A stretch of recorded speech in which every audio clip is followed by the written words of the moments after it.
Grand sourire aux lèvres, bouquet de fleurs à la main pour leurs enseignants, séparation plus difficile pour d'autres. Ils sont 415 élèves de l'école primaire Christ-Roi de Montréal à prendre le chemin de l'école cette année.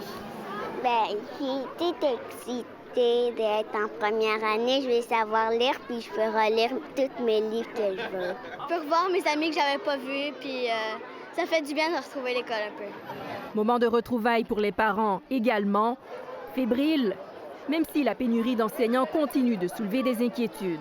L'an dernier, Florie a perdu sa professeure après le premier mois d'école, mais ça a bien été après la première semaine. On a trouvé quelqu'un. Je pense que ça peut être stressant aussi, le fait de changer d'enseignant au courant de l'année. Au centre de service scolaire de Montréal, le plus grand de la province, il manque toujours plus de 1000 postes d'enseignants à combler.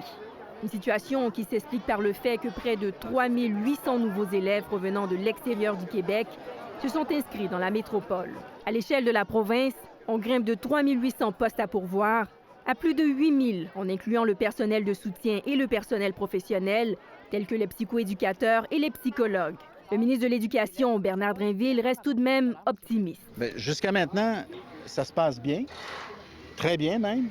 Comme je vous disais, pour ce qui est du Québec, on est à 96 des postes comblés pour les enseignants. Il ne faut pas non plus faire du jovialisme. On dirait que le ministre essaie de lancer des messages positifs pour que les gens soient contents, mais en réalité, il y a un problème.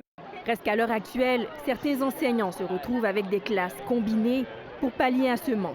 De s'arrimer avec le manque de soutien aussi, les TES qui courent partout, qu'on manque de psychoèdes, d'orthophonistes et tout. Fait que on a plusieurs chapeaux en tant que titulaire.